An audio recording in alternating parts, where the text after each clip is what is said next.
Je remercie très chaleureusement Alice Zeniter, Vinciane Després et Yves Citon d'avoir accepté mon invitation à cette table ronde qui rentre dans le cadre donc, du thème retenu cette année par l'association, à savoir fiction. Un petit mot sur mon titre. Et si tout finissait bien? Et si tout finissait bien peut sembler relever d'une conception un tantinet candide, voire béate, pire climato-sceptique, de ce qui nous attend, ou de ce qui attend l'humanité. Les esprits les plus sérieux nous annoncent, au contraire, des catastrophes climatiques, une dépollution irrémédiable, la destruction de la biodiversité. Je m'arrête là. Cela va mal, sans doute, en effet. Et pourtant, ce titre, si je l'ai choisi, et si tout finissait bien, c'est parce que je voulais inviter, non pas à un déni de la réalité, bien sûr, de l'Anthropocène, mais plutôt à s'interroger sur les pouvoirs de la fiction en matière d'écologie. Je ne l'ai pas inventé, ou à peine, j'ai repris une formulation classique de récit fictionnel, et je l'ai en partie emprunté à Rob Hopkins, militant écologiste, fondateur de Manière de vivre alternative à Totnes, au Royaume-Uni, qui a écrit un ouvrage qui s'appelle « Et si ?», point d'interrogation, libérons nos imaginations pour créer le futur que nous voulons. Et de remarquer, Rob Hopkins, que nous sommes très forts pour pour envisager dans les fictions des catastrophes, des gremlins, des zombies, etc. Et très peu pour proposer d'autres types de fiction. Donc j'ai réuni mes trois invités pour les inviter à parler d'une part sur le rôle que joue la fiction au sens large dans nos vies quotidiennes, en politique, dans les discours scientifiques aussi, c'est-à-dire comment les discours qui norment nos vies, qui les régulent, qui les conduisent, pourraient être, peut-être en grande partie, fictionnels. Et dans un deuxième temps, j'aimerais aussi les entendre sur la manière dont on pourrait alors envisager une fonction révolutionnaire à la fiction, en proposant des fictions alternatives, afin de parvenir à des changements drastiques dans nos modes de vie avant qu'il ne soit trop tard. Changer d'imaginaire, donc, afin de modifier notre rapport au vivant. Il s'agira donc pour eux, je vais leur laisser vite la parole, de s'interroger d'une part sur la manière dont les fictions sous-tendent toutes nos conduites, et d'autre part à les convier à échanger sur la possibilité qu'elles puissent révolutionner nos mœurs. Il s'agirait en effet de s'interroger sur la possibilité de repeupler notre imaginaire. J'emprunte cette très belle expression à Vinciane Després, dans « Habiter en oiseau ».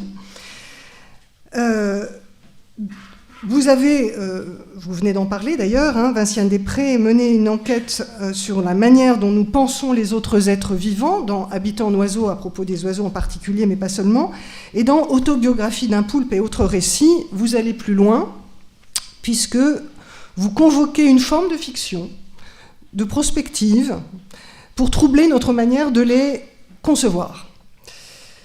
Encore faudrait-il accepter de changer de paradigme en matière de récit fictionnel. Forger peut-être des fictions paniers, comme le suggère Alice Zeniter dans « Je suis une fille sans histoire », expression qu'elle reprend à Ursula Le Guin. Dans cet ouvrage, « Je suis une fille sans histoire », Alice Zeniter vous proposez un essai de narratologie appliquée qui analyse les ressorts des récits fictionnels et qui fait de la narratologie un sport de combat, comme vous le dites vous-même. Encore faut-il, et je me tourne vers Yves Citon, prendre en considération la manière dont se distribuent, se répandent, se propagent ces fameux récits qui nous façonnent. Yves Citon, vous le faites d'essai en essai, depuis Pour une écologie de l'attention, en passant par Mythocratie, Médiarchie, où vous réfléchissez aux structures qui régulent la circulation de l'information, mais aussi celle des récits et des images. Dans votre dernier ouvrage, Faire avec, conflit, coalition, contagion, vous étudiez en particulier la naissance de nouveaux paradigmes de lutte sociale et vous essayez d'inviter à faire avec les impatiences plutôt qu'avec la résignation. Justement, Yves Citon, je me tourne peut-être pour commencer vers vous. Ces circuits de communication et d'information, les médialités numériques, comme vous les appelez, peut-on les considérer comme des machines à fiction ? Comme je l'ai fait un petit peu vite peut-être tout à l'heure, je m'appuie là sur ce que vous proposiez dans Médiarchie, où vous établissiez une différence entre ce qu'on nomme toujours la vérité, et ce qui apparaît comme plutôt la pertinence de certains discours, pertinence qui fait qu'ils vont devenir viraux, s'échanger, devenir majoritaires sur les médialités numériques. Est-ce que vous pourriez peut-être commencer par là ? Alors, merci beaucoup pour l'invitation. C'est un plaisir de me retrouver avec vous trois. C'est un honneur de commencer par une question aussi énorme. Et donc, il ne faudra pas que je fasse plus qu'une heure de cours. On parle de la fin. Comment est-ce que ça pourrait finir bien ? Et si ça finissait bien, faire des fictions sur une fin qui pourrait bien finir, comme si c'était quelque chose de bizarre. Hein. C'était un petit peu la prémisse. Moi, c'est ce qui m'a beaucoup plu dans ce titre. On a une sorte de non-dit évident pour beaucoup de gens, je pense, que nous retrouvons ici, que ça se passe mal, que ça ne s'arrange pas. Et donc, l'horizon est un petit peu bouché. Et là, ce titre, qui prend la forme d'une fiction, et si, qu'est-ce qui se passerait que si, c'est une sorte d'hypothèse, ou d'hypothétique, ou d'irréel, ça nous invite à réouvrir l'horizon. Donc là, c'est clairement un geste de fiction, ça se voit dans « et si ». Ce que j'essayais de faire dans différents essais, c'était de distinguer la fiction de la narration. Et souvent, on met un petit peu les choses ensemble. Raconter des histoires. On raconte des histoires et quand on dit qu'on nous raconte des histoires, même si c'est un président qui nous dit quelque chose, quand on dit qu'il nous raconte des histoires, ça veut dire qu'il nous mène en bateau, qu'il nous enfume, qu'il dit des choses qui ne sont pas vraies, etc., etc. Or, une des choses qui, moi, m'apparaît depuis longtemps, c'est qu'on ne peut pas ne pas se raconter des histoires. On se raconte toujours des histoires, qu'elles sont toujours des histoires, c'est-à-dire qu'elles sont toujours des fabrications, donc un peu des fictions, parce que la réalité, c'est des causes et des effets, et pas vraiment des histoires. Donc on comprend le monde à travers les histoires qu'on se raconte. Ces histoires, elles peuvent prétendre ou se présenter comme réelles, comme faisant référence à des choses qui ont existé. C'est ce qui se passe d'habitude à 20h quand on regarde les nouvelles. On nous dit des choses sur le monde et on part du principe que ce qu'on nous dit, ce n'est pas des romanciers qui inventent des choses, mais c'est des choses qui se seraient passées. Et pourtant, c'est quand même des histoires, soit que nous raconte le journaliste, parce qu'il faut qu'il y ait un avant, un après, et quelque chose, soit qu'on se raconte nous-mêmes dans nos têtes pour faire sens. Donc raconter des histoires, c'est développer des événements dans des chaînes de causalité qui sont toujours infiniment plus simples, simplistes, réductrices dans nos histoires que dans la réalité elle-même. Et en ce sens-là, oui, on ne sort pas du fait de se raconter des histoires. Le problème, c'est où nous poussent ces histoires. Est-ce qu'elles nous poussent à faire un monde de frontières, de policiers, de violence, d'inégalités, ou est-ce qu'au contraire, elles nous aident à faire un monde un petit peu plus d'abord durable dans l'utilisation des ressources, un petit peu moins inégalitaire, un petit peu moins oppressif, etc. Donc, je m'arrête là. Si la question c'est est-ce qu'on peut ne pas se raconter des histoires, donc ne pas mettre un petit peu de façonnage, de fabrication, de fictionnalité dans nos discours sur la réalité, je ne crois pas. Et que c'est très bien comme ça, et qu'il faut l'accepter, et donc ne pas avoir d'un côté les conspirationnistes qui disent des choses absolument fausses, et d'un autre côté la science qui nous dit des choses absolument vraies. Les choses sont beaucoup plus compliquées, il faut avoir ces polarités, je crois, de démarches qui nous permettent de valider certaines hypothèses, ou au contraire de les invalider. Donc il faut faire des distinctions, mais il faut aussi voir les possibles contaminations entre ces différents domaines. Merci Yves. Alice, je voulais vous demander, est-ce que vous croyez que ces histoires simplistes dont vient de parler Yves Citon, ou plus exactement, est-ce que le fait que certains récits dont vous montrez le schéma actantiel dans votre essai sont des récits qui marchent parce qu'ils sont simplistes? C'est-à-dire, est-ce que ça tient à une structure qui les rend peut-être plus faciles à avaler, ou est-ce qu'il y a quelque chose dans notre culture, quelque chose de pourri dans notre culture, je ne sais pas comment le dire, qui fait que nous continuons de raconter des histoires et ne parvenons pas à modifier cette manière finalement de raconter des histoires avec des fins apocalyptiques, mais aussi avec de l'action, avec de la violence, avec des héros surdimensionnés, etc. C'est une question qui est très vaste et je suis pas certaine d'avoir une réponse qui soit précise et définitive sur cette question.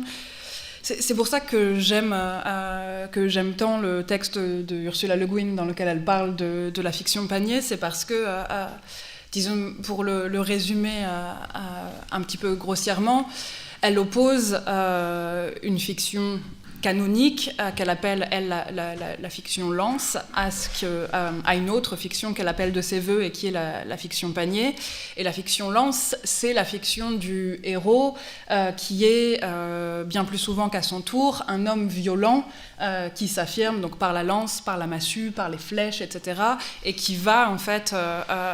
qui va être tendu vers un but qui généralement tomberait de mort, nous dit Ursula Le Guin, parce que c'est un mammouth, c'est un ennemi, c'est quelque chose qu'on va conquérir et achever à la fin de l'histoire. Et Le Guin dit, tout en présentant cette fiction avec des termes qui ont l'air de la réduire à pas grand-chose, elle parle de l'extraordinaire force de séduction de ce récit. Et elle dit finalement, si à la fin d'une société de chasseurs-cueilleurs dans laquelle la viande occupait une part minime de l'alimentation, on se retrouve avec des récits de chasseurs et pas des récits de cueilleurs, c'est parce que l'histoire des chasseurs, elle est meilleure, parce que la force de séduction du récit de chasseurs, elle est incommensurablement plus grande, et je crois que là, il y a quelque chose justement il y a quelque chose qui m'interpelle, et voilà, et j'ai pas trouvé de réponse à ça, mais je suis obligée de reconnaître qu'il y a en effet une forme de séduction très très forte dans ces récits-là. Et moi, j'ai un peu tendance à avoir deux axes auxquels j'accroche cette forme de séduction, et c'est en même temps en la rattachant vraiment à mon expérience personnelle de lectrice et de spectatrice, donc c'est peut-être limité, mais c'est que dans ces histoires simples, il y a une adéquation entre la chronologie des événements et la causalité. Donc cette histoire, c'est en même temps un déroulé chronologique des événements et toujours une explication du monde qui va bien. Il s'est passé ceci parce que ceci s'était passé avant, et donc il se passera ceci ensuite, et on est rassuré. C'est comme une berceuse du monde, une explication du monde extrêmement simple, et c'est aussi des histoires dans lesquelles les choses sont réglées une bonne fois pour toutes. Si on prend une histoire de Sherlock Holmes ou un épisode de Dr House ou que sais-je, une fois que l'enquête elle est réglée, une fois qu'on a trouvé le coupable ou diagnostiqué la maladie, c'est une bonne fois pour toutes. Les choses ne se répètent pas. Et il y a une sorte de soulagement de ça, parce que finalement, voilà, on se laisse aller à une histoire dont on sait qu'elle va nous mener à ce but et qu'ensuite on pourra passer à autre chose. Et je me rendais compte, moi, notamment pendant le premier confinement, que ces histoires, dans un moment où tout ce qui me parvenait du monde était extrêmement incertain et où en plus les éléments qui étaient en jeu appartenaient à différents règnes, à différents continents à la fois. Et je me disais, en fait, ces histoires échouent totalement à me raconter le monde dans lequel je vis. Mais d'un autre côté, qu'est-ce que ça fait du bien de lire ça avant de m'endormir, parce que les choses seront réglées une bonne fois pour toutes, alors que le prochain discours d'Emmanuel Macron m'annoncera peut-être que rien n'est réglé une bonne fois pour toutes. Mais, Yves Citon, on trouve dans Faire avec cette idée qui me semble proche de ce que vient de dire Alice Zéniter, à savoir que même le paradigme que nous utilisons aujourd'hui pour mener certaines luttes reprend d'une certaine manière un schéma actantiel simpliste. C'est-à-dire que ce qui me semble très intéressant d'en faire avec, c'est que vous proposez d'essayer d'envisager des luttes qui ne détruisent pas l'ennemi, parce qu'on ne détruit pas l'ennemi. Voilà. Dans la réalité, on ne détruit pas l'ennemi. Il faut bien trouver des compromis, il faut bien trouver des actes diplomatiques. Mais que, donc c'est pour ça que je parlais au tout début de ma présentation de ce que les fictions façonnent, y compris notre vie politique. Pour lutter contre le dérèglement climatique, il ne va pas falloir simplement détruire un monde. Il va falloir faire avec. Donc, ma question, c'est finalement, est-ce qu'on pourrait inventer à la fois des modes de lutte, mais aussi des manières de les raconter, de les fictionner, qui intègrent la complexité? Je ne sais pas. J'aimerais bien, je lis Jacques Rancière, qui a l'honneur ici, qui est quelqu'un de génialissime, parce que justement, moi en tout cas, il m'aide vraiment à comprendre ces choses-là. J'aime beaucoup, je ne connaissais pas l'histoire des récits de chasseurs et les récits de cueilleurs. Il faut que je trouve ça, je suis vraiment trop ignare, ça a l'air génial, parce que là, ça me fait répondre non. À savoir, on a besoin de croire qu'on saisit un petit peu le monde malgré sa complexité. Je crois qu'on en a besoin. Faire sens, qu'est-ce que c'est qu'un monde? C'est quelque chose qui a l'air de faire sens. Comment cette infinité de causalité enchevêtrées peut faire sens? Forcément en simplifiant, en laissant la moitié ou la plupart de côté, puis en gardant quelques-unes dont on se dit qu'elles sont significatives. Et donc, on est voué à simplifier des choses qui nous dépassent pour que ça fasse sens. Et donc, les choses qui simplifient le mieux, le plus économiquement, de façon la plus rassurante, j'imagine que c'est ça, ces récits de chasseurs, ça va mieux marcher, ça va mieux nous séduire. Donc, l'effort... Et ce n'est pas l'intellectuel, pas intellectuel, c'est pour nous tous, en tant que corps pris dans un monde qui nous dépasse, et d'autant plus que maintenant il est d'autant plus enchevêtré par tout ce qui se trame à la surface de la planète, entre les différents individus, etc., et qu'on voit qui se trame avec tous les vivants et le monde physique, plus on en sait, d'un point de vue d'étude, je dirais, d'explication scientifique, plus ça devient paniquant, parce que plus on va se méfier des solutions simplistes. Et moi, j'ai envie de lire, de nouveau, je reviens au conspirationnisme, parce qu'il me semble vraiment très, très intéressant. Je crois que c'est, d'une certaine façon, un symptôme d'intelligence, dans la mesure où ça suspecte plein d'explications qu'on nous donne, et on a raison de suspecter ces explications, parce qu'elles sont toujours trop simplistes. Et en même temps, ça manifeste le fait qu'on a besoin d'en avoir quand même une qui vient, et c'est la conspiration. Donc le côté suspicieux, le côté critique, le côté hypercritique face à tout ce qu'on nous donne comme une vérité, je ne peux pas ne pas donner raison. Et ça serait bien d'aller dans cette direction-là, mais on voit que ça se retourne en disant « Ah, il faut que ce soit forcément Big Pharma qui explique tout. Big Pharma, ça existe, Big Pharma, c'est très nocif, et en même temps, ça n'explique pas tout. » Donc moi, la question, je ne sais pas comment répondre. Vinciane va nous sauver sans en parce qu'elle n'a pas encore parlé, elle reste en embuscade, donc c'est elle qui va nous sauver. Mais là, moi, j'aimerais bien que oui, qu'on s'apprenne à faire des récits plus complexes. Et puis là, on pourrait se dire, tiens, c'est un peu la thèse de Jacques Rancière, toute la littérature moderne depuis le milieu du 19e siècle en tout cas, c'est justement de raconter différemment les histoires pour ne pas trop nous rassurer avec nos histoires de chasseurs. Donc là, et puis oui, c'est clair que, je ne sais pas, Proust ou Finnegan's Wake ou, je ne sais pas, toute la littérature du XXe siècle, ça déboussole nos envies d'avoir une cause, un effet, une fin, heureuse ou pas heureuse. Donc là, oui. Est-ce qu'on est beaucoup plus malin? Je veux croire que oui, parce que je suis un petit peu candide. On a parlé de candide au début, moi je suis un peu candide, mais je ne suis pas sûr que ça soit fondé. Justement, Vinciane Després, on peut dire que vous, pour le coup, vous proposez quelque chose qui va du côté de la complexité, de la subtilité. Puisque dans Autobiographie d'un poulpe, il me semble que vous écrivez un livre, pour moi, de science-fiction, au sens propre du terme, c'est-à-dire un livre de science, dans lequel il y a de la prospective, de la fiction, je ne sais pas, en tous les cas une manière d'envisager autrement des modes de vie animaux les modes de vie des autres êtres vivants que nous, de sorte à ne pas les réduire à des explications mécanistes. Et la manière dont vous opérez, que je trouve magistrale, c'est de véritablement entrelacer des rapports scientifiques très récents avec de la prospective. Je ne sais pas comment appeler ça autrement que de la prospective, parce qu'après tout, qui dit qu'on est dans la fiction ou pas dans la fiction? Et c'est très très troublant de vous lire. Donc là, on est vraiment, pour le coup, me semble-t-il, dans la fiction très très complexe, ou dans du récit en tout cas qui nous oblige à envisager la réalité de la vie animale autrement que comme on la envisage habituellement, et surtout à rompre la sorte d'étanchéité que nous tendons à maintenir entre les autres êtres vivants et nous. Et ça marche. Non, je veux dire,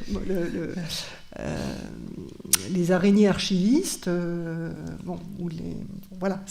Alors, qu'est-ce qui est à l'origine de cette démarche? Pourquoi après Habiter en oiseau, vous passez Autobiographie d'un poulpe? Alors, comme il y a des gens qui m'ont déjà entendu en parler il y a 2 heures d'ici, je vais raconter une autre histoire. Très volontiers. Parce qu'il y a toujours, en fait, et c'est très facile de raconter une autre histoire, parce que quand on se pose la question de savoir pourquoi on fait quelque chose, il y a souvent de multiples raisons que souvent on invente rétroactivement. Je veux dire, c'est le cas de l'hypnose, mais on est un peu hypnotisé dans nos actions. Pouf, je tombe. Et c'est le cas de l'hypnose. Si vous dites à quelqu'un, c'était le cas de l'hypnose telle qu'elle était pratiquée avec ce qu'on appelait la clause de l'amnésie. C'est-à-dire, si vous hypnotisez quelqu'un, vous lui dites, voilà, tu vas te réveiller et tu vas ouvrir le parapluie. Et donc, la personne, en effet, se réveille, donc elle est toujours sous hypnose, et elle ouvre le parapluie. Et on lui demande, mais pourquoi tu as ouvert le parapluie? Et elle dit, parce que je l'avais vu tout à l'heure et je me suis demandé s'il fonctionnait. Et la personne est sincèrement convaincue qu'elle a ouvert le parapluie. Ce qui veut dire que cette sincérité dit quelque chose de nos capacités rétrospectives, ou même rétroactives, parce que je pense que ce n'est pas rétrospectif, c'est rétroactif, de donner quantité d'intention à nos actions. Ça vaut pour les animaux comme pour nous. Voilà. Alors, ça, c'est pas une réponse. Donc, ce que je vais dire par là, c'est que les raisons d'agir et les raisons de faire quelque chose, elles apparaissent parfois et on ne peut plus savoir si elles étaient là avant ou pas. Et donc ce qui me permet de fabuler une autre raison d'avoir écrit Autobiographie d'un poulpe, et en ne racontant donc pas l'histoire que j'ai racontée tout à l'heure à 500 mètres d'ici, mais en liant peut-être avec Habiter en oiseau, et en disant, mais Habiter en oiseau était déjà une fiction. Et alors, c'était pas une fiction dans la mesure où j'avais pas le sentiment d'inventer des données scientifiques, alors qu'ici, je vais prendre des données scientifiques et je vais les tirer un peu plus loin que ce que les scientifiques souhaiteraient que je ne les tire. Donc en inventant, en disant par exemple que les araignées communiquent avec nous, ça, je pense que j'en suis pas tout à fait certaine, je veux dire, parce qu'elles n'ont peut-être pas envie de nous parler, parce qu'elles pensent sans doute qu'on est des gros abrutis qui ne comprenons rien. Enfin, c'est possible aussi que ce soit de ce type-là. Donc ce que j'essaye de dire, que par exemple dans Habiter en oiseau, il y avait déjà un geste fictionnel qui était évident. Et je vais par exemple prendre, il y en a plusieurs, sans que je sois du tout en trahison avec la question de la vérité. C'est simplement que quand je construis Habiter en oiseau, je décide de travailler sur la question des territoires. Et j'y vais avec des pieds de plomb, parce que je ne suis pas convaincue du tout que c'est un bon sujet. Et pourquoi je ne suis pas convaincue que c'est un bon sujet? Parce que les premiers travaux que je lis, qui sont des travaux de popularisation, Robert Ardrey, de Territorial Imperative, Michel Serres en parlant, j'adore Michel Serres, mais là pour le coup, il s'est un peu planté quand il en a parlé dans Le Malpropre, où il voit que les animaux salissent les territoires pour s'en approprier, là pour moi. Et donc j'y allais avec des pieds de plomb en me disant, j'ai affaire à quelque chose qui est politiquement, ça sent pas bon. C'est la question de la propriété privée. Et donc je voulais pas y aller. Et puis je lis les ornithologues et je remarque qu'en fait, ils sont beaucoup plus malins que ça. Ils font très attention, ils sont pas dans des problèmes de propriété privée et tout. Mais je me rends compte quand même qu'il y a des théories qui sont très appauvrissantes et des théories qui sont extrêmement enrichissantes. Et je tombe sur alors je fais l'histoire du territoire, je commence donc en 1920, et je vois qu'il y a des théories passionnantes, mais qu'à un moment donné, ces théories, elles s'appauvrissent un peu, on arrive au début des années 60. Sauf, il y en a une qui est passionnante et qui dit, le territoire, ça n'a rien à voir avec de la propriété, etc. Le territoire, pourquoi est-ce que les animaux territorialisent? Qu'est-ce qui n'intéresse pas? Pourquoi? Qu'est-ce qui intéresse un animal, un oiseau territorial? C'est quoi qui l'intéresse? En fait, ce qui l'intéresse, c'est de garder des relations avec les autres. Et donc l'importance qu'on appelle les frontières autour d'un territoire, c'est pas du tout des frontières, ce sont des périphéries, c'est-à-dire des lieux de rencontres conflictuelles et de rencontres aussi où on peut faire de l'esbrouf, où on peut se montrer, en bref, comme on peut dire, c'est des rencontres. Les périphéries, c'est des lieux où il se passe des choses. Et donc le territoire est finalement la coordination de deux exigences totalement contradictoires, c'est-à-dire c'est le fait d'être obligé, parce qu'on a des petits, une femelle, qu'on doit s'occuper de ne pas avoir d'interférence, donc d'être tranquille, éventuellement d'essayer de se nourrir autour du nid, parce que c'est un peu dangereux de s'éloigner, et en même temps de continuer à avoir des relations sociales. Le territoire, c'est un dispositif impeccable pour ça. J'entends cette théorie, je me dis, c'est bizarre, pourquoi est-ce qu'ils ont toutes les données, toutes ces années, toutes les données qui auraient dû les y amener? Pourquoi? Parce que les oiseaux se battent, il n'y a pas de blessés. Parce que les conflits aux frontières s'apaisent quand les voisins deviennent habitués les uns aux autres. Parce que jamais on ne voit, je crois que 80, je ne sais plus combien sont les chiffres, mais c'est plus de 95% de temps que les conflits n'aboutissent jamais à une dépossession du territoire. Et la dépossession est rarement totale. Dans les 5 petits pourcents qui restent, c'est juste un petit morceau qu'on va concéder. Donc en fait, on permet l'installation entre deux territoires à ce qu'on appelle un intrus. Et je me demande pourquoi est-ce qu'il a fallu tout ce temps-là pour qu'ils y arrivent. Je me rends compte parce que le poids de ce qui est de la croyance, de la conviction des éthologistes dans l'agression et dans la compétition et dans l'idée que les ressources sont forcément rares et que si les ressources sont rares, évidemment, on ne peut avoir que de la compétition. Et si on a de la compétition, on ne peut avoir que de l'agression. Et s'il y a de l'agression, on ne peut avoir que des modalités de régulation de cette agression qui sont elles-mêmes sources de nouvelles agressions. Donc c'est hyper compliqué. Je me dis, tiens, ça a pesé alors qu'ils avaient toutes les données. Là où je fictionne, c'est que je prétends reconstruire le passage de 1920 à 1960 en disant, on allait vers ça comme si ça devait, comme si c'était la fin inéluctable. Alors qu'en fait, c'est une série de contingences. Mais là, je fictionne. Pourquoi? Parce que ça me permet de reconstruire l'histoire en montrant qu'est-ce qui manquait et qu'est-ce qui entrave les biologistes quand ils sont dans des théories très appauvrissantes et très compétitives qui disent le territoire, ça sert qu'à réguler la population, puisque ceux qui en ont peuvent prétendre se reproduire et ceux qui n'en ont pas, qui est quand même une théorie un peu difficile en se disant d'où est-ce qu'elle vient? Est-ce que c'est une théorie biologique ou c'est une théorie politique? Oui, mais donc il y a bien, d'une certaine manière, vous déminez la présence de fiction dans le discours scientifique.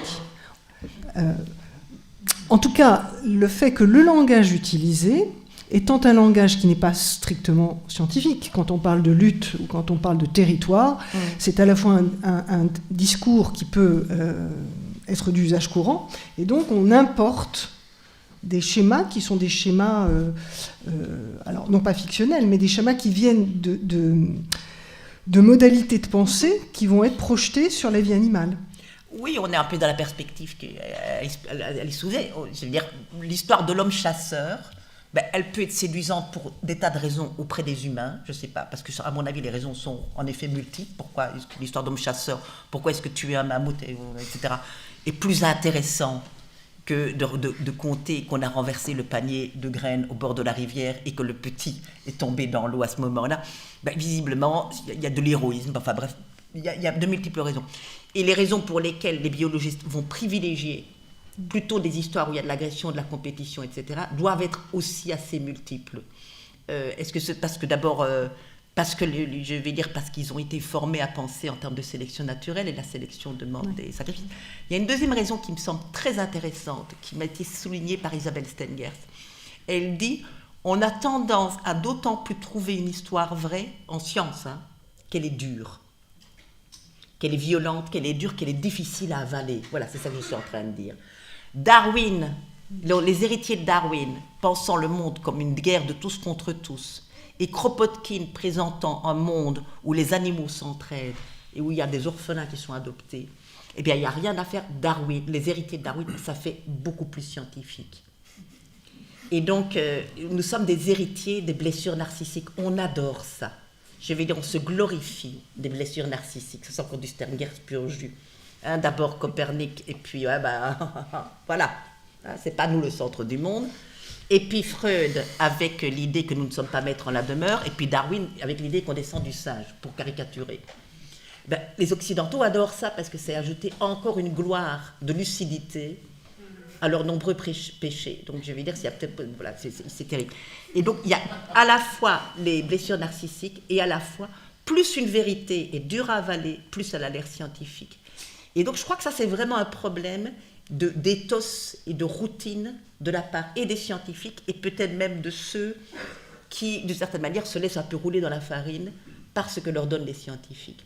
Et c'est peut-être avec ça, alors parce que moi je suis assez pratique, c'est peut-être avec ça qu'il faut essayer donc, c'est de se dire comment est-ce qu'on mine en effet ces fictions qui ne sont pas des fictions, qui sont des routines en quelque sorte, et qui sont parfois, moi je dirais, moi ce que je reproche à ces routines, à ces chaînes, c'est de manquer d'imagination. Voilà, je vais dire, c'est de ne pas envisager par exemple la possibilité d'une contingence des événements, c'est quand même important, quoi. Le fait que les choses sont, qu'elles auraient pu être tout à fait différemment, et que parfois c'est idiot, mais un tout petit détail aurait pu les modifier, ou un petit détail, mais on aime bien et ça on reprend un petit peu ce qui a été dit ici, des grandes causes et des grands événements, il faut que ce soit quand même à la hauteur de ce qui nous arrive. Et donc je pense qu'il y a un peu tout ça, et moi mon travail, c'est pour ça que je dis, je fictionne d'une certaine manière, c'est de dire aux scientifiques, enfin non, c'est de reprendre les histoires des scientifiques, parce que je les mobilise dans un scénario, c'est tout ce que je fais, pour dire, tiens, là il me semble qu'on a manqué d'imagination, il y avait d'autres possibilités. Quand on nous dit, par exemple, mon ami Serge Gurdwitz, qui est un juriste que j'adore, qui dit, quand on nous propose, est-ce que vous voulez de la sécurité des caméras ou bien de la sécurité, pas de caméra? Et il dit, mais moi je veux de la sécurité et des caméras. Et pas de caméra, pardon. Je veux de la sécurité et pas de caméra. Et je veux dire, on est souvent pris dans des alternatives. C'est soit l'un, soit l'autre. Alors qu'en fait, soit de l'agression et donc la compétition, soit un monde irénique. Non, on peut avoir et de la compétition et d'autres modalités de résolution. On peut avoir de l'agression sans compétition. Il n'y a pas besoin de... Les animaux peuvent s'agresser simplement parce qu'ils se marchent tout le temps sur les pieds les uns des autres et qu'ils sont un peu énervés à la fin de la journée. Enfin, je veux dire, on a quantité de bonnes raisons de séparer les choses qui sont associées. Et je crois que c'est un travail de dissociation qu'on fait dans ces cas-là. C'est pas, on ne défictionne pas, on dissocie des choses qui vont trop bien ensemble. Alors, jusqu'à présent, on a abordé la question de savoir si finalement les fictions simplifiaient ou pouvaient créer de la complexité. Je me tourne vers Alice Zeniter. On n'a pas encore parlé d'affect et de la capacité, évidemment, des fictions à mobiliser des affects. Bon, quand j'appelais tout à l'heure les récits fictionnels à nous aider à changer de paradigme ou à changer nos manières de vivre, je pensais à la manière dont dans Je suis une fille sans histoire, vous montrez à quel point le récit fictionnel mobilise de l'affect. Alors, est-ce qu'on pourrait envisager des fictions qui mobilisent des affects joyeux et non pas des affects malheureux, tristes, dramatiques? Est-ce que l'affect joyeux, dans le cadre d'une fiction, est aussi puissant que celui qui annonce l'apocalypse? Vous avez pleuré sur Enjolras. Est-ce qu'on pourrait rire sur, je ne sais pas. Oui. Alors ça, j'imagine que c'est tout à fait possible, parce que finalement ce que je raconte dans Je suis une fille sans histoire autour des pleurs versés sur la mort de personnes n'ayant jamais existé, c'est cette manière en fait que nous avons de nous lier affectivement avec des personnages de fiction. Et je prends les pleurs parce que je pense qu'il y a quelque chose de très fort et que c'est facile finalement de faire une sorte de blague sur ça, enfin de montrer l'aspect possiblement absurde de ça, de dire si nous pleurons la mort du même personnage de fiction, alors nous sommes liés par une même tristesse causée par la mort d'un personnage qui n'a jamais existé. Donc c'est un lien qui est très particulier finalement entre les lecteurs et les lectrices de fiction. Mais au-delà de ces pleurs, ce qu'il y a d'absolument fou, c'est notre capacité empathique à nous lier dans la fiction et Dans un livre que j'aime beaucoup, que je trouve très très riche sur la réflexion autour de la fiction, qui s'appelle « Fait et fiction » de Françoise Lavocat, elle montre que justement dans les années 90, il y a plusieurs études en sciences cognitives qui établissent qu'il n'y a pas de différence entre nos réactions empathiques face à une action ou face à la représentation d'une action par la fiction. Et il y a un moment de valorisation, justement, à ce moment-là, de la fiction, où on dit, finalement, par l'expérience de ces temps d'empathie, et notamment pour les enfants, pour les adolescents, la fiction est totalement bénéfique parce qu'elle nous apprend comment nous lier, elle nous apprend aussi à savoir anticiper, deviner quelles seront les réactions des humains qui nous entourent. Et en plus, Françoise Lavocat étend cette réflexion en disant et l'empathie est probablement plus forte par la fiction du fait qu'on n'a pas à se lier réellement avec une personne dans un but de sauvegarde de l'humanité ou de notre groupe en cas d'un événement qui arriverait à notre groupe. Donc on n'a pas à tenir des personnes à l'écart en se disant dans un cas de si jamais ma cuisine prend feu, je ne sauverai jamais cette personne, donc autant ne pas m'attacher à elle. Je schématise grossièrement. Finalement, comme le personnage de fiction ne sera jamais dans notre cuisine, on peut s'attacher à lui ou à elle sans avoir à s'inquiéter ensuite de ce que faire groupe avec cette personne voudrait dire. Et donc on étend comme ça nos capacités d'empathie à des figures qu'on fuirait dans notre vie de tous les jours. Et du coup, cette empathie étendue, c'est pas uniquement l'empathie de la perte, c'est aussi l'empathie de la joie quand des choses arrivent. Et ça veut dire aussi qu'on doit pouvoir apprendre à traverser par cette empathie de la fiction des moments d'émotion et d'attention qui soient liés à des choses que la fiction canonique nous a présentées comme n'étant pas dignes d'émotion. Et justement, ce que je disais au début, par exemple, réussir à s'émouvoir de la répétition, au lieu de la considérer comme un échec qui voudrait dire que la quête n'a pas été menée jusqu'à sa fin. Réussir à attacher de l'attention à des signes qui sont minuscules, à des vies qui ne sont pas les grandes vies héroïques qui triomphent des mammouths, et réussir aussi à trouver de l'intérêt, là on arrive à quelque chose d'autre, à des histoires qui ne seraient pas basées sur l'agone, sur la lutte, sur le conflit, et ça c'est très très compliqué, en tout cas dans les récits dont nos sociétés occidentales ont hérité. Je veux dire, moi je me débat avec Aristote et ses préconisations dans la poétique, parce qu'en fait elles s'étendent encore aujourd'hui, et un bon récit c'est toujours une histoire de conflit. J'ai l'impression que quand on fait de la littérature qui a un côté, ou de l'écrit en tout cas, qui a une pratique un peu plus solitaire et dans son coin, et où les sommes d'argent qui sont mises en jeu sont moindres, on peut plus facilement sortir de ça. Mais là, je viens de traverser de l'écriture de fiction pour la télévision et pour le cinéma, et alors là, la folie dictatoriale des arches qui sont absolument nécessaires, d'une évolution qui serait, voilà, encore une fois, un truc téléologique. Le héros va du point A à un point B parce qu'il devait y aller, il doit être considérablement modifié et pour toujours, et il faut du conflit tout le temps. Ce qui fait que, alors que je propose des scénarios de dessins animés pour enfants, on me réinvente des conflits. Donc à ce moment-là, ils ne pourraient pas s'engueuler sur le matelas pour savoir qui dort dessus. Je dis mais non, ils ne vont pas du tout en fait s'engueuler sur le matelas, parce que en fait j'écris une fiction qui est censée présenter aux enfants le cadre de la guerre d'Algérie. Donc en fait, je vais plutôt travailler sur la manière dont la grande histoire et la petite histoire sont mêlées.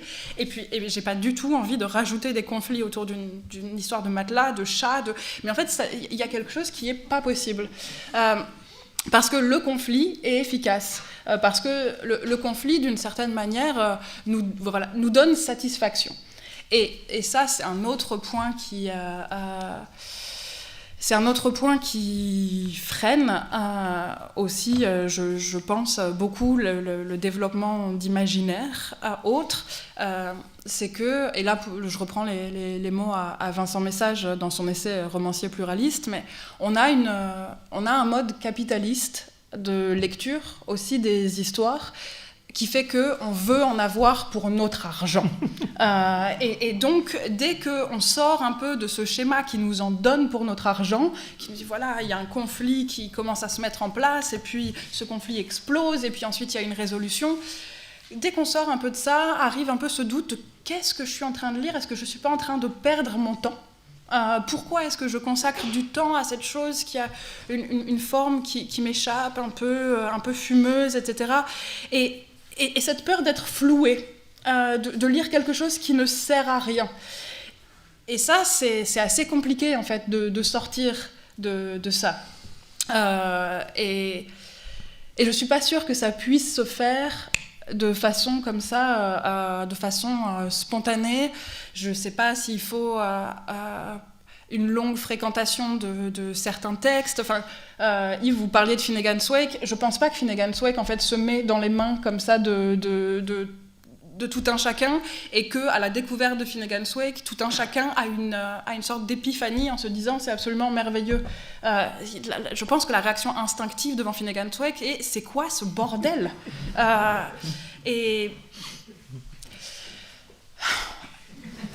qu'est-ce qu'on fait de ça ? Comment on construit des nouvelles fictions qui ne laissent pas complètement sur le carreau les gens dont la première réaction est « c'est quoi ce bordel ?» Comment on leur dit « alors oui, d'accord, bien sûr, mais ça n'est pas fait pour te perdre, ça n'est pas fait pour te tenir à l'écart, il n'y a pas ici une forme d'élitisme qui te montre que moi j'aurais tellement finalement digéré les outils du récit dominant que j'en suis partie très loin et que toi tu es encore à ta place et c'est pas grave si tu comprends pas, c'est que nous ne sommes pas au même niveau. Enfin, il y a tout ça qui entre en jeu pour moi à partir du moment où on essaye d'inventer des choses nouvelles. Et j'ai l'impression que je suis partie très loin de la question et il faut que je m'arrête, je vais m'arrêter. Non, vous n'allez pas vous arrêter parce que vous le faites. Enfin, je veux dire par là que si je vous ai aussi invité en même temps que Vinciane Després, c'est parce que dans des domaines extrêmement différents, il me semble que vous faites, je vais pousser un peu le bouchon loin, presque la même chose, au sens où, par exemple, comme un empire dans un empire, en fait, vous prenez la réalité, mais une réalité complexe qu'on ne connaît pas. Enfin, moi, je ne connaissais pas du tout. Dans le monde des hackers, les gens qui savent non seulement se promener sur Internet comme qui rigolent, mais qui savent faire des choses que le kidam moyen ne sait pas faire. Et vous prenez en charge cette complexité-là, et j'imagine que vous avez dû vous documenter et passer pas mal de temps à comprendre comment ça fonctionne, et ça doit être très très complexe.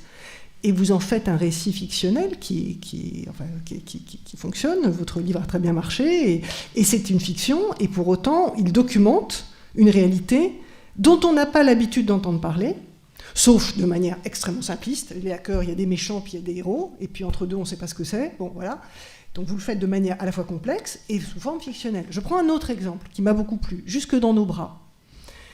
Vous prenez une question politique très complexe, qui est, dans nos sociétés dans lesquelles les étrangers ne sont pas bien accueillis, c'est le moins qu'on puisse dire, qu'est-ce que ça pourrait faire que de décider, ou de réfléchir, puis de décider, de commettre un acte illégal qui consiste à faire un mariage blanc, de manière à accueillir quelqu'un qui ne peut pas l'être. Ben, vous en faites un récit fictionnel. Donc, ce que je veux dire par là, c'est une question... accueillir la complexité et que ça crée un récit fictionnel qui fonctionne, vous le faites, et c'est pas forcément un récit pour élite. C'est ça que je veux dire. Non, mais par exemple, et je suis désolée pour les spoilers qui vont suivre, mais je suis un peu obligée pour répondre à ça. Mais par exemple, quand dans Comme un empire dans un empire, je décide que une partie de ce qui construit un début d'intrigue canonique ne sera jamais résolue. C'est-à-dire que les messages qu'elle reçoit et qui font enfler en elle une peur immense dont elle ne sait pas si elle est justifiée ou si elle a une forme de paranoïa qui veut dire que du coup elle ne peut plus se faire confiance parce qu'elle est en train de délirer cette réalité, etc. Quand je décide de dire, eh ben, finalement, on ne saura jamais pourquoi elle reçoit ces messages-là. Parce que finalement, une des choses aussi qui me passionne, c'est que il y a des tas d'événements dans une vie qui arrivent sans explication, qui soient actés, et donc on en tricote. On tricote des bribes d'explications multiples, et parfois même selon qui on a en face, on va proposer une bribe d'explication différente à cette chose qui nous est arrivée, mais on tricote toujours quelque chose. Et je vais sortir de ce dogme de la fiction, et surtout de la fiction d'espionnage, parce que ça ressemble à ça. C'est une hackeuse qui reçoit des messages mystérieux dans un climat qui est extrêmement tendu, etc., lié à des actions politiques. Donc il y a tout un imaginaire comme ça qui vient avec, et je vais décider d'éviter cette case de la résolution. Je sais que je m'expose à frustrer une partie de mon lectorat de manière douloureuse, ce qui est du coup dommage ce qui est préjudiciable pour le lectorat, ou que je m'expose à avoir l'air d'avoir foiré mon histoire et de ne pas être capable de tenir mes fils jusqu'au bout, ce qui est préjudiciable pour moi.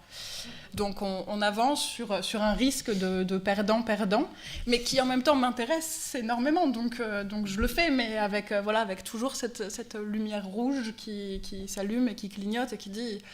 Tu sais que ça n'est pas comme ça qu'on fait, ce n'est pas ce qu'on attend. Et donc, à partir du moment où tu fais ce pas de côté, il y a toujours un prix à payer. Et un prochain roman sur l'écologie ou sur le monde de demain, non ? Oui, mais pas. Disons que ce ne serait pas le sujet en tant que tel. Par contre, ça me paraît impossible dans le cadre qu'on trace quand on décide de raconter une histoire, et qui ne peut jamais, c'est ce dont on parle, et qui ne peut jamais être le monde en entier. Il y a certaines choses qu'on fait rentrer parce qu'elles nous paraissent avoir du sens, avoir de la beauté, avoir un impact, une sensualité à partager, et d'autres qu'on laisse un peu hors du cadre. Et ça me paraîtrait impossible de pas intégrer ces réflexions-là et notamment sur l'appauvrissement de la biodiversité, et comment nous lier aux êtres autres qui comptent, comme disait Donna Haraway et Vinciane Després, reprenant Donna Haraway dans Habiter en oiseau. Justement, je voudrais revenir à Donna Haraway. Vinciane Després, vous citez donc Donna Haraway lorsqu'elle dit « Je suis donc en quête d'histoires vraies qui soient à la fois des fabulations spéculatives et des spéculations réalistes, d'en vivre avec le trouble ». Et puis, dans Habiter en oiseau, vous insistez sur l'idée que d'écrire les êtres vivants, c'est un geste qui doit être tout autant esthétique que scientifique. Alors j'aimerais peut-être que vous reveniez sur ça, qui me semble très important, la question du geste esthétique en même temps que scientifique. Peut-être pour entrer en empathie ou en émerveillement possible avec ces autres êtres vivants que nous connaissons mal. Oui, je ne suis pas sûre que j'utiliserai les termes empathie, parce que j'ai des études de psychologie m'ont un peu mis en irritation rapide par rapport à certains termes, on va le dire comme ça. L'empathie, je veux dire, la plus jolie définition que j'ai trouvée, c'est squatter l'intériorité d'autrui, quoi. Mais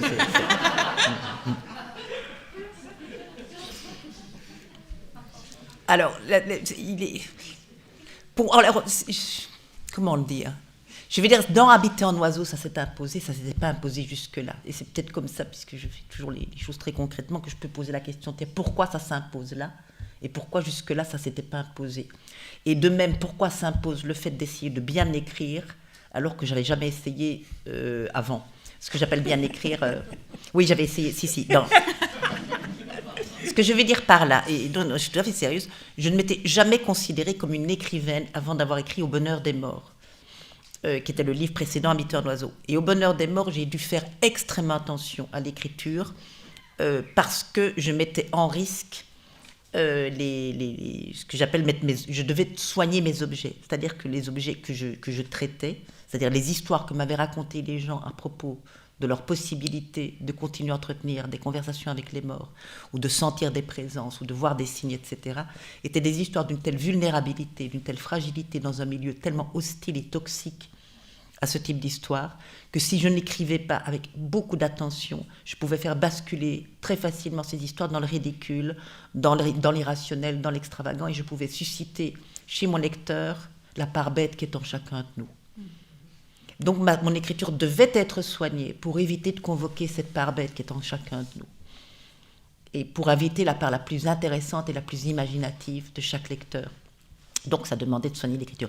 Et quand je dis avant, je ne soignais pas mon écriture, c'est tout à fait sincère, parce que je m'en foutais, je voulais juste raconter des histoires. Et donc le soin était un soin simplement à une bonne dramaturgie, à ne pas mettre les choses les plus intéressantes dans les 50 premières pages, et puis après décliner quelques anecdotes qui sont, vous savez, commencer par dire les animaux ont telle compétence, puis finir par dire, vous savez, ils sont un peu, ils ressentent les émotions.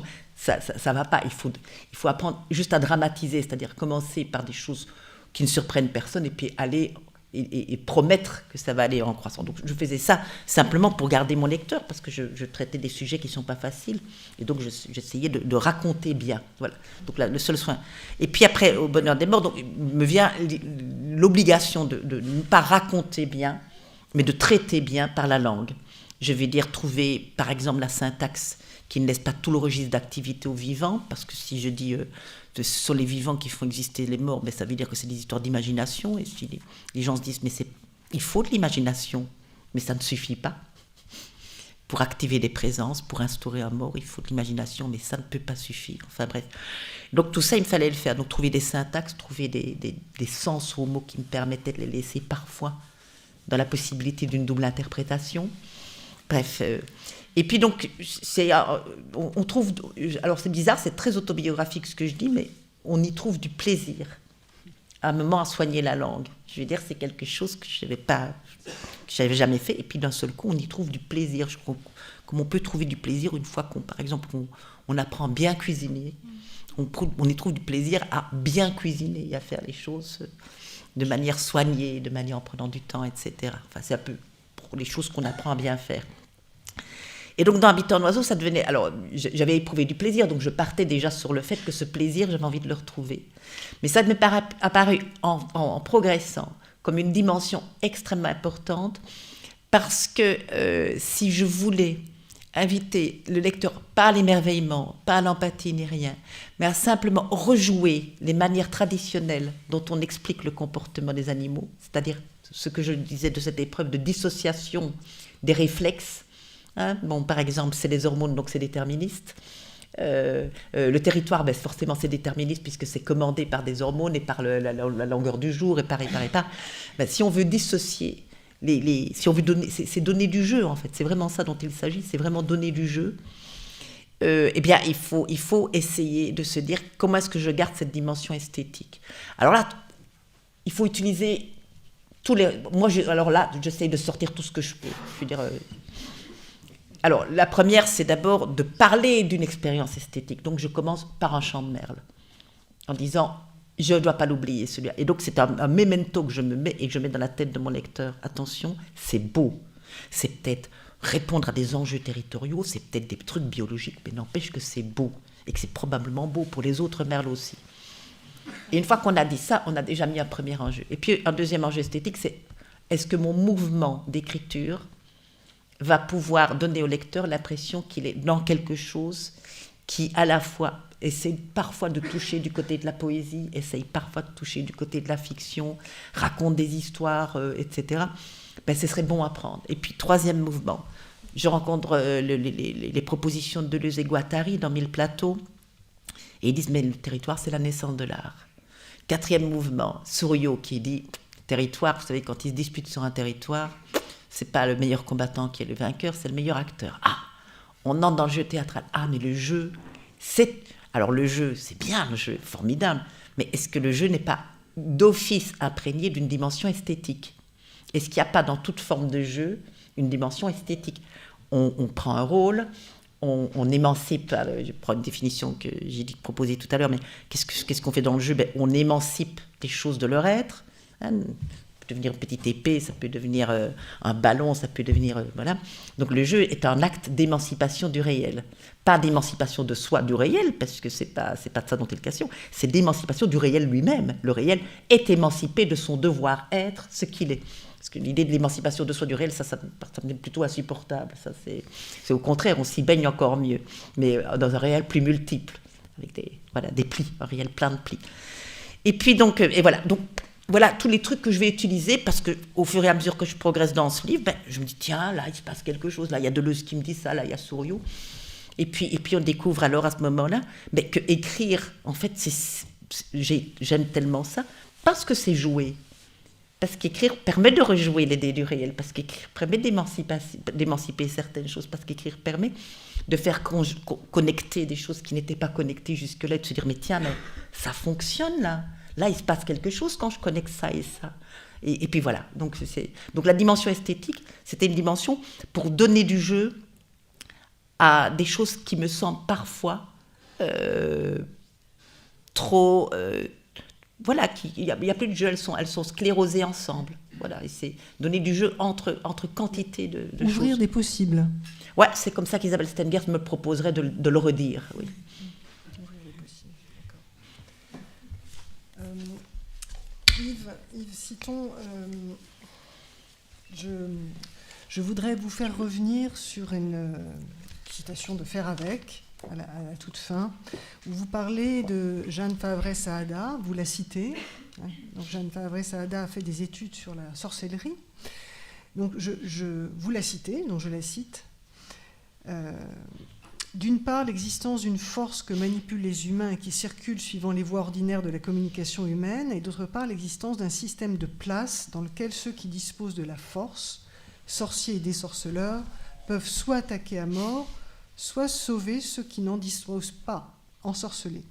Et vous commentez, il s'agit moins d'exploiter ces forces de la médialité politique selon un modèle extractiviste scientifico-industriel que de les amadouer, les exorciser, de les désorceler, avec les incertitudes fumeuses et généralement clandestines des désenvoûteurs.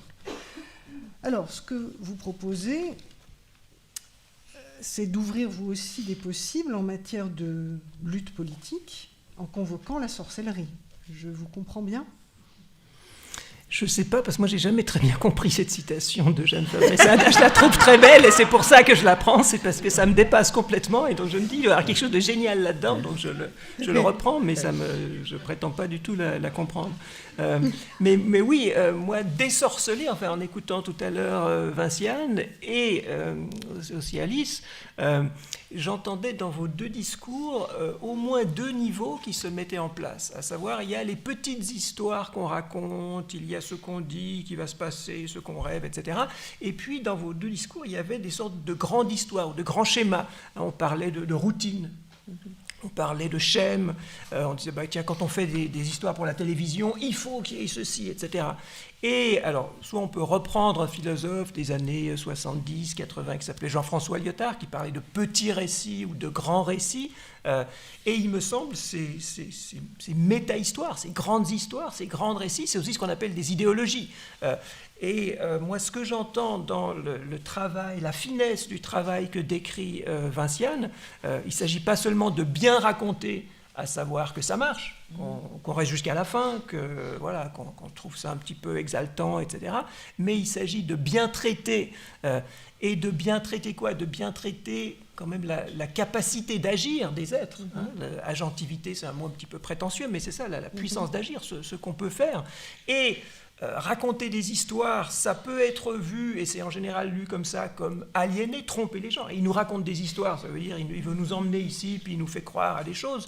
Donc il y a forcément, je crois, quelque chose d'un petit peu manipulateur, fabricateur, fabulateur de raconter des histoires, mais il y a des façons. Et le souci esthétique dont parlait Vinciane, il me semble que ça illustre ça de façon merveilleuse. Tu parlais de donner du jeu,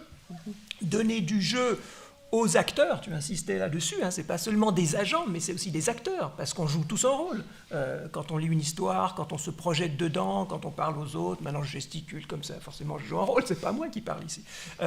Donc on joue toujours ces rôles, et de se dire qu'on peut faire des textes parce que ce qui m'intéressait aussi, c'était, Vinciane, tu parlais de théories. Il y a des théories, quand tu regardais tout ce que les gens disaient sur les territoires des oiseaux, il y a des théories appauvrissantes, tu disais, et puis il y a des théories enrichissantes.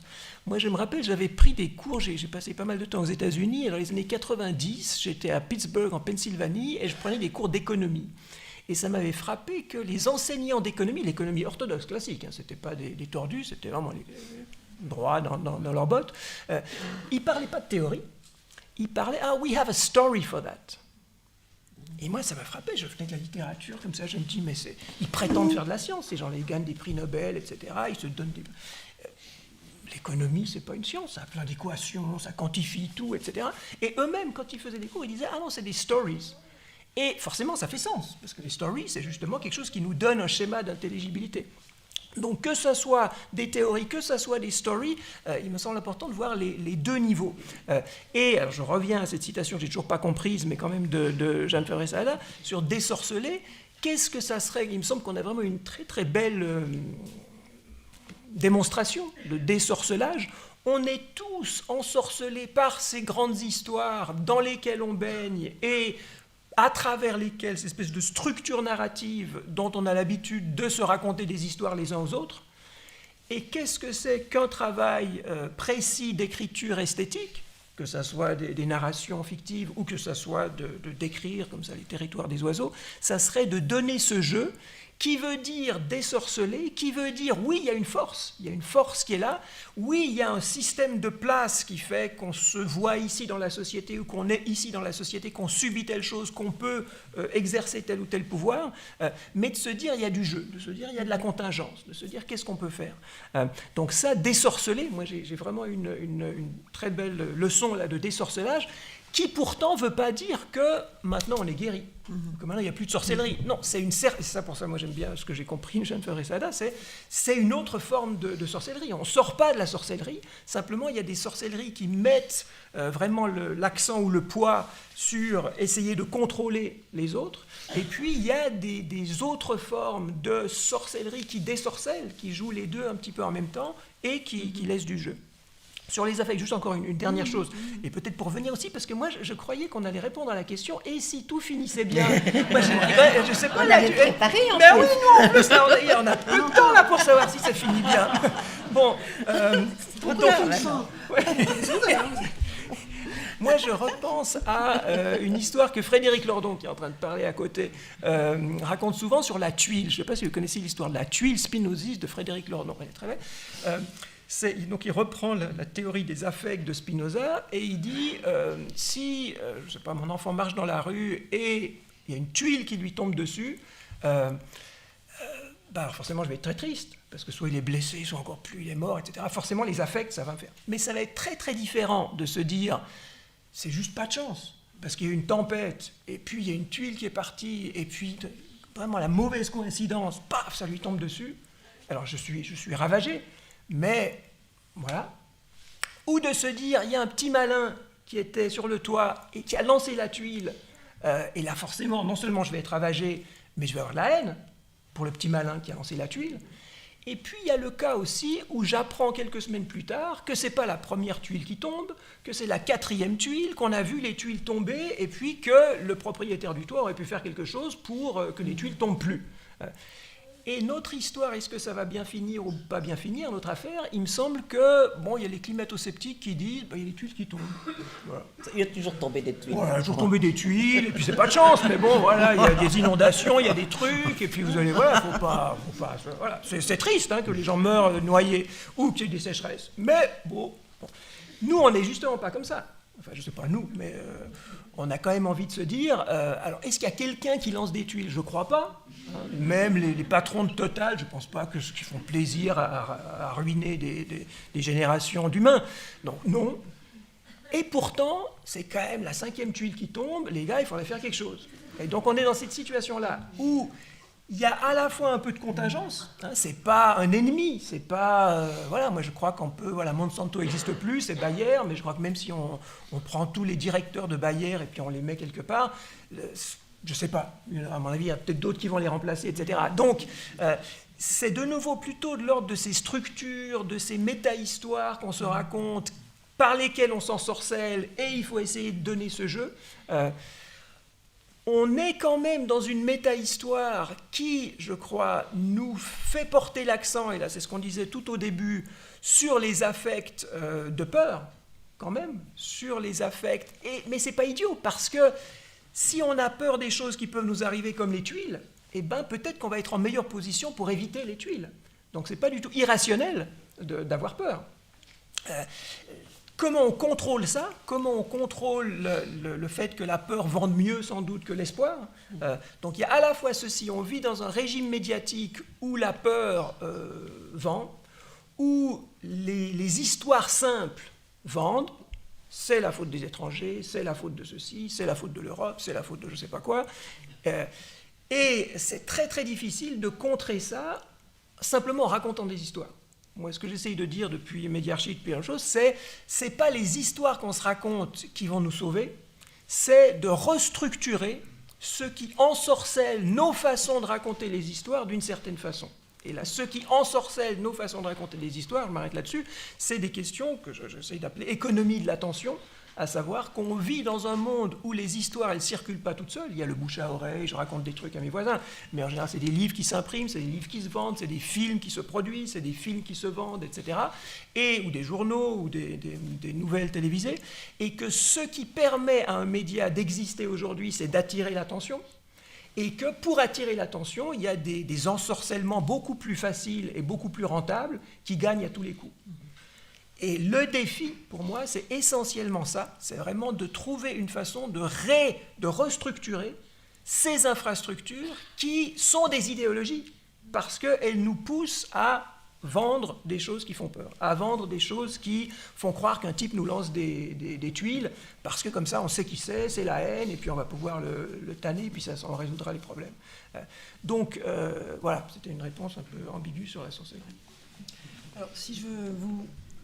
Deux choses par rapport à ça. Si je vous suis bien, restructurer les idéologies, pas par le biais d'histoires à raconter, mais... Aussi. Ah, si. Aussi, mais pas seulement. Voilà. D'accord. Alors, deuxième chose sur laquelle je voulais revenir, est-ce que vous accepteriez que je reprenne votre typologie entre donc, les idéologies et puis des récits plus complexes, plus subtils, comme d'une part, d'un côté, des récits sans auteur, ce que vous appeliez des idéologies, c'est des récits sans auteur, c'est-à-dire des choses qui circulent, qui s'imposent et qui marchent.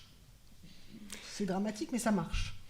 Et d'autre part, des fictions avec auteur, c'est-à-dire ce que décrivait tout à l'heure Vinciane Després, le geste esthétique de fabriquer de la complexité, d'être dans un geste mineur, c'est-à-dire de produire quelque chose d'un peu nouveau qui fasse bouger nos imaginaires, qui prenne le risque de décevoir, de ne pas plaire, précisément pour ouvrir un peu les possibles.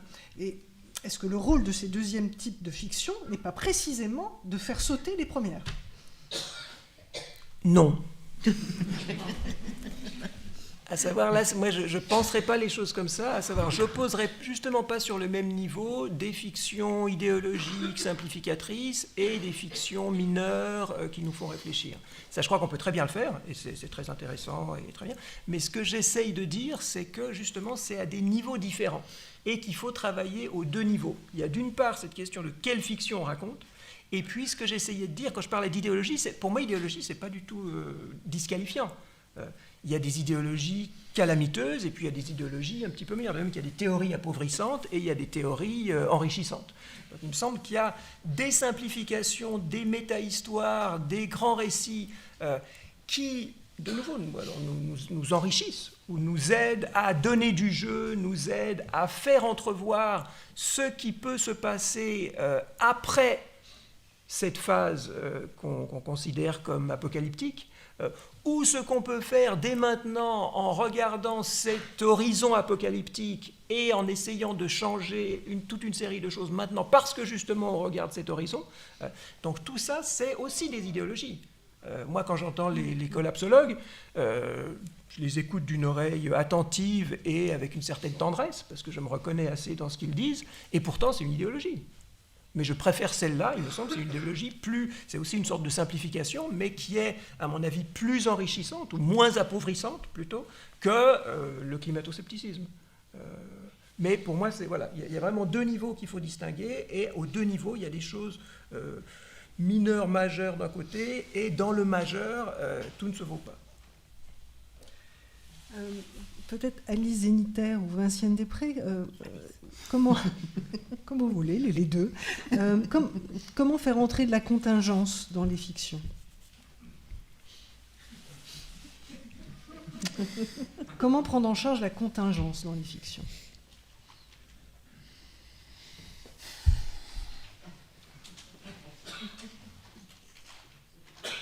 C'est extrêmement compliqué. C'est extrêmement compliqué parce qu'en fait,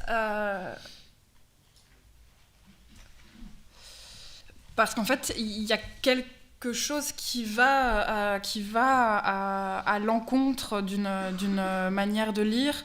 Je crois que c'est Amitav Ghosh qui en parle dans le Grand Dérangement,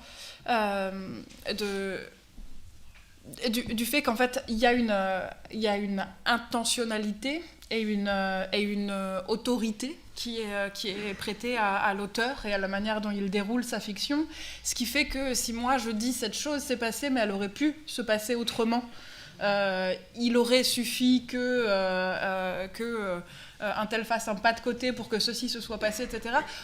C'est pas la contingence, à mon avis, qui ressort de l'expérience de lecture, c'est mon autorité totale dans la manière dont je dirige la narration.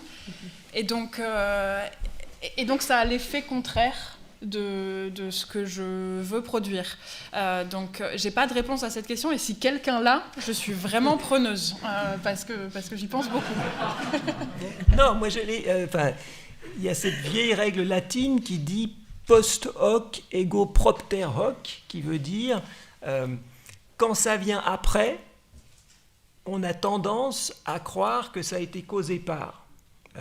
Et moi, je dirais que c'est très très difficile de produire de la contingence dans un récit, parce qu'un récit, c'est justement fait pour aligner des phrases, ou des images, ou des séquences, et c'est notre interprétation, c'est du côté de notre interprétation qui, pour donner sens, va projeter de la causalité.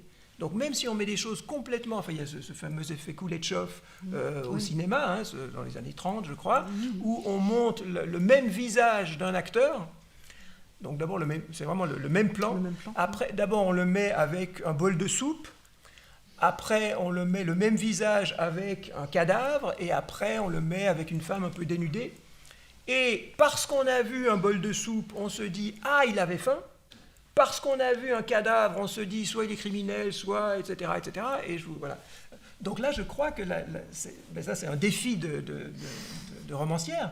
C'est comment réussir, si on veut, après je ne sais pas ce qu'on y gagnerait, mais qu'est-ce qu'on ferait pour lutter contre ce fait que c'est le lecteur qui va projeter des hypothèses de causalité, alors même qu'on ferait des choses absolument sans rapport. Est-ce que, dans l'exemple que tu viens de donner, mais le lecteur, il ne fait pas que projeter des hypothèses de causalité, il pense que ce qui lui arrive dans les yeux, c'est un message intentionnel. Absolument. Donc il fait... Alors tu vois, c'est ça. Et ça, c'est... Alors, j'ai une anecdote pour rappeler, parce que moi, si on continue à monter comme ça, je ne vais plus rien comprendre du tout. Alors je vais essayer de rabaisser un peu le débat. Vous voulez bien ? On a fait des expériences avec les chimpanzés dans les années 70, oui, c'est ça. Alors, je ne vais pas vous rapporter toute l'expérience, mais l'idée était de savoir est-ce que les chimpanzés savent ont ce qu'on appelle une théorie de l'esprit. Ça veut dire, est-ce qu'ils sont bien conscients que ce qu'il y a dans la tête des autres, que les autres ont des intentions, ne fût-ce que ça, minimum. Est-ce que les autres ont des intentions, voire même est-ce qu'ils savent des choses que je ne sais pas et que je sais des choses qu'ils ne savent pas. Et donc, on fait une expérience très simple. On essaie de voir est-ce que le chimpanzé est capable de mentir. Parce que s'il ment, ça veut dire qu'il comprend à la fois que les autres ont des intentions et qu'il comprend aussi que les autres ont des croyances que lui-même n'a pas. Et donc, on met le chimpanzé dans la situation de mensonge. C'est très simple à faire. Enfin, c'est très simple. À mon avis, il faut bien 150 chimpanzés. Mais il n'y en a qu'un qui va s'en sortir. C'est souvent comme ça, les expériences. Il n'y en a qu'un qui réussit, mais on dit « Hey, les chimpanzés !» Et donc, il y a un moment un chimpanzé, un chercheur vient on cache de la nourriture, des bonbons, etc., ressort, un deuxième chercheur vient, demande au chimpanzé, dis-moi un peu où est-ce qu'elle est la nourriture, le chimpanzé lui montre. Eh ben, si le chercheur, dans la cas de figure, partage avec le chimpanzé, la fois suivante qu'il revient, le chimpanzé lui montre, si jamais le chercheur bouffe tout et se barre en piquant tout au chimpanzé, la prochaine fois qu'il revient, le chimpanzé lui montre un autre coffre et va chercher. Et à ce moment-là, donc, évidemment, on sait très bien que ça ne va pas du premier coup, ces expériences-là. Donc, les behavioristes vont répondre aux deux chercheurs qui ont montré ça. Donc, c'est Woodruff, je pense. Non, c'est pas Woodruff, ça, c'est le spécialiste du corbeau. Enfin, béton, je retrouverai ça s'il le faut. Ils vont dire, mais en fait, c'est des simples associations. Vous avez répété l'expérience. Et donc, en fait, le chimpanzé a associé le fait de ne pas avoir à bouffer avec un chercheur et a associé le fait d'avoir à bouffer avec un autre chercheur. Donc, il a appris simplement, ça n'a rien à voir avec la perception des intentions des autres. Et ce qu'ont répondu les chercheurs me semble génial. Ils ont dit, mais vous savez, faire des associations comme vous, les behavioristes, vous faites, c'est extrêmement compliqué. Ça demande quand même de voir qu'il y a une régularité. Enfin, ça demande des compétences cognitives très compliquées. Alors que trouver des intentions chez les autres, on le fait tous spontanément, il n'y a pas de raison. C'est vraiment de base, c'est vraiment une compétence de base. Et donc, si vous dites qu'ils sont associationnistes comme le behaviorisme, tant mieux parce qu'ils ont des compétences supérieures. Mais nous pensons que malheureusement, nos chimpanzés ne sont pas assez malins. Ils ont bêtement une théorie de l'esprit. Alors, j'ai jamais su si ces chercheurs avaient fait un coup tordu au behavioriste, etc. Et ça n'a pas beaucoup d'importance parce que peut-être qu'ils sont en plus très, très sincères. Mais je trouve que c'est très intéressant de penser qu'il y a quelque chose quand même qui caractérise beaucoup d'êtres vivants. C'est non pas d'interpréter le monde en termes de causalité, mais d'interpréter d'abord le monde en termes d'intentionnalité. Et donc ça veut dire que toutes ces associations qu'on fait, c'est simplement parce que nous sommes d'indécrottables êtres sociaux qui sommes tout le temps assoiffés de socialité. Et je trouve que ça fait de nous des êtres extrêmement intéressants, mais extrêmement vulnérables. Et donc je reviens à cette histoire de cinéma. C'est en effet les associations qu'on fait, que ce soit entre... Je veux dire, les recherches de Freyda en Hollande, à part après, etc., où on associe aussi des figurines très sommaires, avec simplement une bouche et un nez, etc. Et en fonction de la situation, on voit des émotions tout à fait différentes, on voit très bien. Mais ça veut dire aussi que les gens, dans toutes ces expériences et dans tout ça, ils se demandent, mais qu'est-ce qu'on essaye de me faire comprendre ? Et je trouve que si j'essaye de redescendre là-bas, c'est parce que je voudrais repartir maintenant du côté de la fiction avec ça.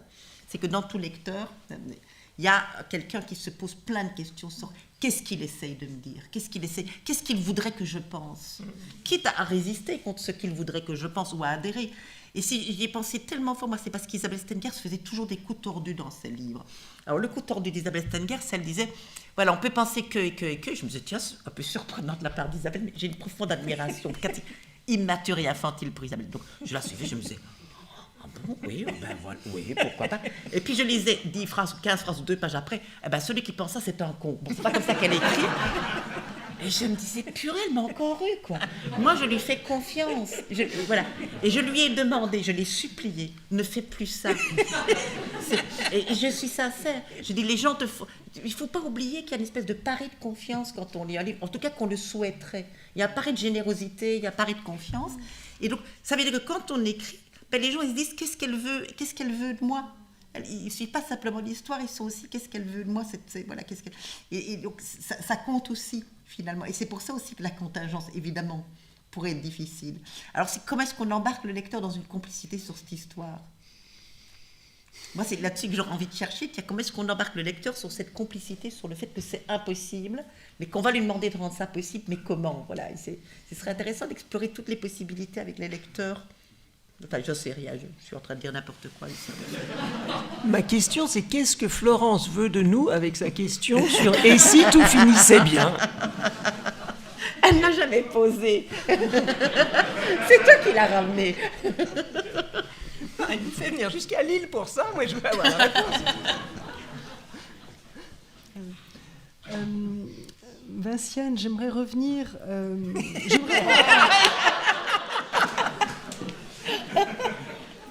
C'est trop bien. Je voudrais revenir, Vinciane, sur votre démarche, parce qu'il me semble aussi que vous essayez de faire un travail donc, dans ces écritures prospectives qui mêlent fiction et science, vous insistez sur, il me semble, sur la nécessité, enfin, sur le désir que vous avez. Alors, peut-être que justement, en tant que lectrice, j'ai projeté un désir que vous aviez à mon égard. Je vous soumets ce que j'ai compris, de particulariser notre rapport aux êtres vivants. C'est-à-dire d'abord de ne pas dire les mammifères, les oiseaux, les araignées. Et donc, est-ce que la fonction de la fiction, ce ne serait pas aussi de nous obliger à nouer un rapport particulier? Donc je reprends ce que vous disiez, parce qu'à travers ce contrat tacite entre le lecteur et l'auteur, il y a aussi ce que l'auteur... il y a un tiers, et le tiers, c'est le sujet. Enfin, c'est l'objet du livre, c'est ce dont il est question.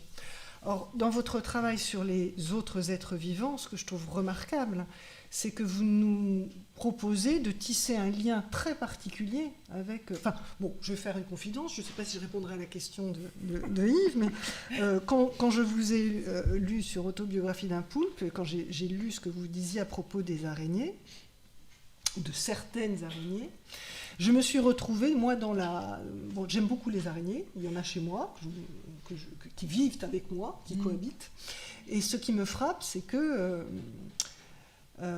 si je m'agite quelque part où il y a une araignée pas très loin de moi, elle ne va pas fuir, elle va venir à moi, s'arrêter à une distance, et puis il me semble, parce que je ne vois pas les yeux des araignées, mais enfin, il me semble qu'elle me regarde ou qu'elle m'observe, qu'en tout cas, voilà, elle est là. Bon, alors, je vous raconte mon histoire d'araignée, parce que les araignées de ma maison, c'est pas les araignées en général, c'est un lien très particulier que j'ai noué avec ces êtres vivants qui sont là, pas très loin de l'île, dans une maison qui est la mienne, et je connais même pas le type d'araignée dont il est question. Alors, je reviens à ma question. Est-ce que le travail que vous menez n'est pas destiné à nous obliger dans le réel de nos vies, à regarder la particularité des êtres vivants qui nous entourent? Alors, je vais le dire à l'envers. Est-ce que le souci en ce moment, ça n'est pas que précisément par rapport aux êtres vivants, nous avons un rapport qui est constamment médiatisé, soit par un discours scientifique très généraliste et pas très compréhensible, soit par des images, et des images qui soit sont des images de Walt Disney, soit sont des images de documentaires, mais qui ne nous donnent pas de relation particulière, réelle, avec des autres êtres vivants. Et est-ce que c'est pas ça, finalement, que la fiction, en tout cas par rapport aux autres êtres vivants, pourrait nous apporter?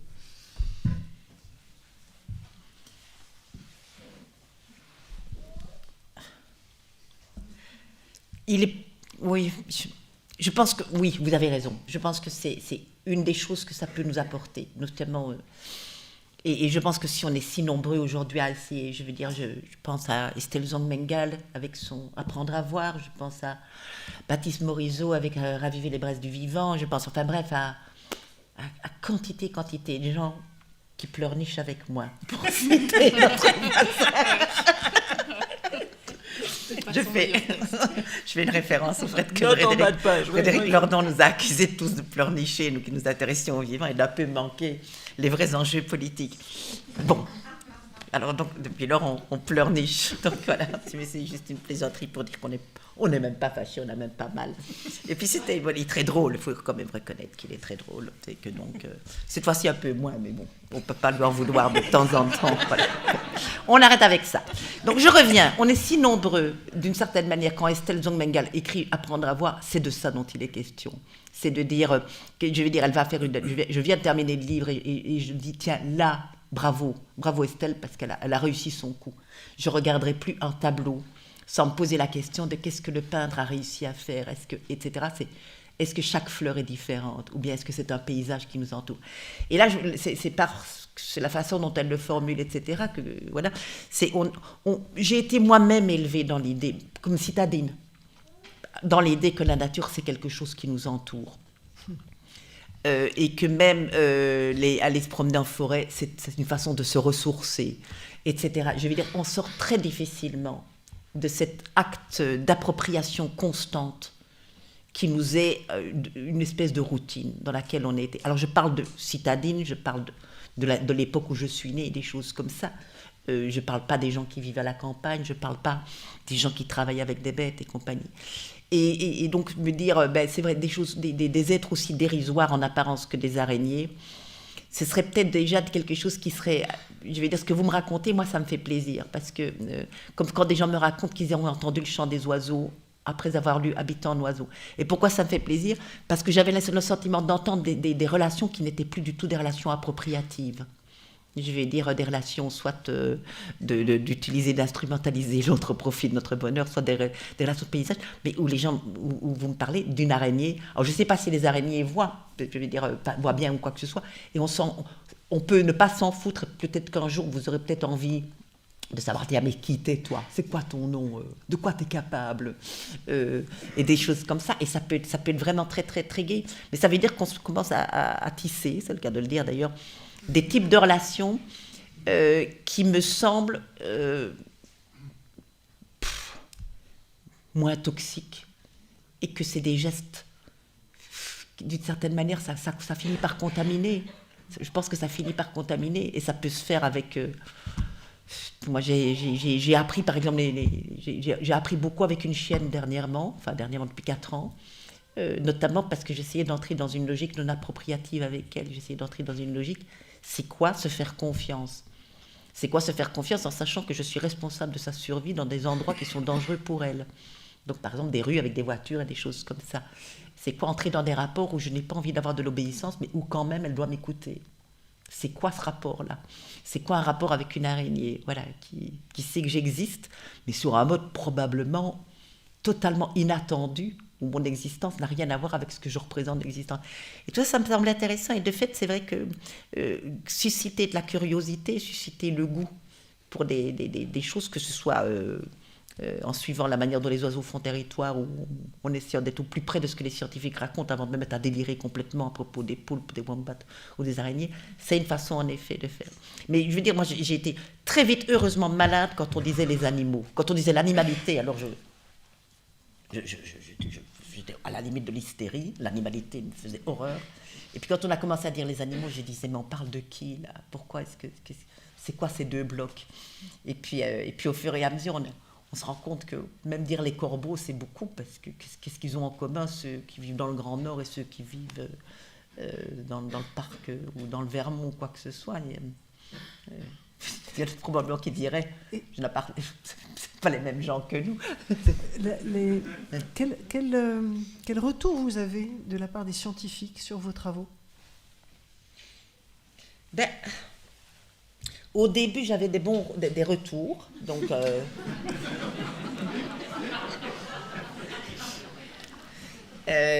notamment,